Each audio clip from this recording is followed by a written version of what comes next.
Bonjour à toutes et à tous, bienvenue sur Eurosport et GCN, nous sommes ensemble pour le résumé de Paris-Roubaix 2023, la reine des classiques, l'enfer du Nord. La succession de Dylan van Baarle est ouverte, le néerlandais de la formation Jumbo-Visma qui était alors chez Ineos Grenadier. Il a changé de crèmerie et aujourd'hui il sera équipier de Christophe Laporte ou encore Wout van Aert qui évidemment veut se racheter la Jumbo-Visma qui a gagné tant de classiques, semi-classiques en Belgique au cours du mois de mars, mais pas les monuments. San Remo ils sont passés à côté, certes podium pour Van Aert, Tour des Flandres ils sont passés à côté. Est-ce qu'ils vont pouvoir s'imposer aujourd'hui sur Paris-Roubaix? 3 Vichy, le premier secteur de la journée, puis Kievy-Saint-Piton. Et ensuite on se dirigera très gentiment, doucement vers la trouée d'Arambert. 5 étoiles, 2300 mètres de pavé à travers la forêt. Wallers, Sarcey-Rosières, Orchy, des noms qui sentent bon. Paris-Roubaix évidemment, Mont-Saint-Pével, 3000 mètres à parcourir sur les pavés. Puis le secteur numéro 4, le carrefour de l'Arbre, juste après Canfin-en-Pével. Il restera ensuite une quinzaine de kilomètres pour rejoindre le mythique vélodrome de Roubaix.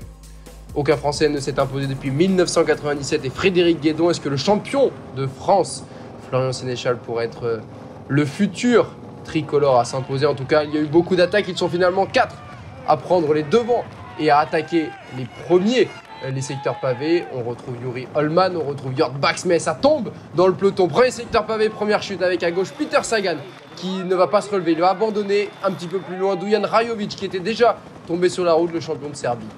Et puis à 111 km de l'arrivée, on tente de relancer la course, d'anticiper un petit peu la bagarre des favoris. Sur le secteur d'Aveluy à Wallers, 102 km, la Jumbo-Visma qui accélère.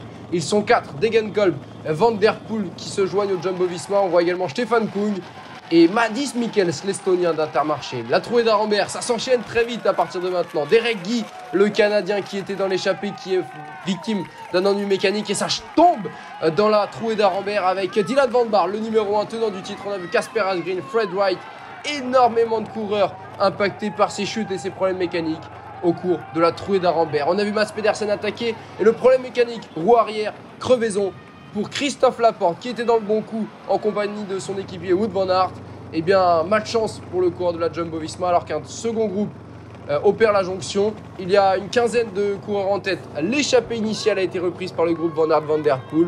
Le groupe Ghana est revenu, Pedersen également. Et voici donc l'échappée alors que Jonas Kor a failli partir à la faute. Ici le coureur de la Borans-Gros qui était dans l'échappée matinale. On a vu Christophe Laporte repris par un groupe de contre. Le voilà, Christophe Laporte au fond de l'image. C'est Nathan Van Hooydonk devant. Et à ces trois, il faut rajouter évidemment Florian Vermeersch, auteur d'un podium en 2021 sur les routes de Paris-Roubaix. Ce trio est à 54 secondes de la tête de course où Jörg Bax, le coureur d'Emirates, a bien du mal à tenir sur son vélo. Lui n'a pas du tout de mal à tenir sur son vélo. Regardez comment il prend les virages. Mathieu Van Der Poel, le quadruple champion du monde de cyclocross, qui passe à l'attaque à plus de 50 km du but. John Degenkolb, vainqueur de Paris-Roubaix par le passé, vainqueur d'une étape du Tour de France sur ces mêmes pavés, et qui arrive à suivre. Il en remet une couche, de nouveau, Mathieu Van Der Poel à l'attaque, Wout van Aert cette fois-ci dans la roue. C'est difficile pour Max Walscheid et pour Laurent Rex. Et Mathieu Van Der Poel qui en remet une couche, définitivement infatigable, le coureur néerlandais. Nous sommes ici dans le carrefour de l'Arbre, et c'est un autre Alpecin de Koenig. Élégante pour ce week-end. Jasper Philipsen qui prend la tête avec Van Der Poel dans sa roue. Van Der Poel et Degenkolb qui viennent se toucher. La chute de John Degenkolb, le vétéran allemand de la DSM qui produisait une course formidable aujourd'hui. Wout van Aert qui en profite pour prendre les devants dans le dernier virage de ce carrefour de l'Arbre. Degenkolb est reparti et Van Der Poel qui prend les devants devant Van Aert dans les 700 derniers mètres du carrefour de l'Arbre. À la sortie du carrefour de l'Arbre, Van Aert est distancé, mais Van Aert a un problème mécanique. Il a crevé de la roue arrière. Il va devoir s'arrêter et changer tout de suite à la sortie. Regardez, il a tourné à droite. Changement auprès de son assistant. Et évidemment, il laisse partir son éternel rival, Mathieu Van Der Poel, seul en tête à 15 km du but. Wout van Aert est reparti et il va prendre tous les risques pour revenir sur le groupe de contre aux figures Ghana, Pedersen, Philipsen et Stefan Kung.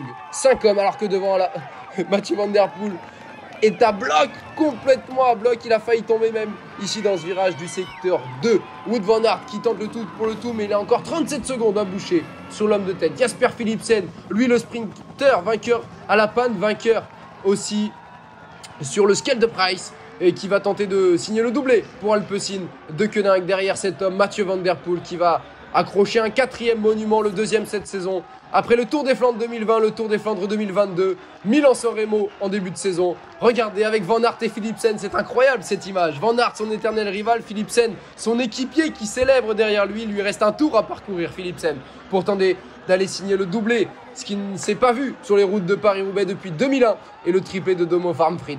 Eh bien, ça semble bien parti pour Philipsen qui lance son sprint. Van Aert est bon également. Mais après tous ses efforts, Philipsen va parvenir à signer le doublé devant Van Aert. Et derrière la 4e place pour Mats Pedersen, la 5e de Stefan Kung et Filippo Ganna. Ils étaient attendus, tous ces coureurs. Philipsen est la surprise parmi les 6 premiers. Mais les 5 autres étaient forcément attendus. Ils ont répondu présent. Très, très belle édition de Paris-Roubaix. Haute en rebondissement.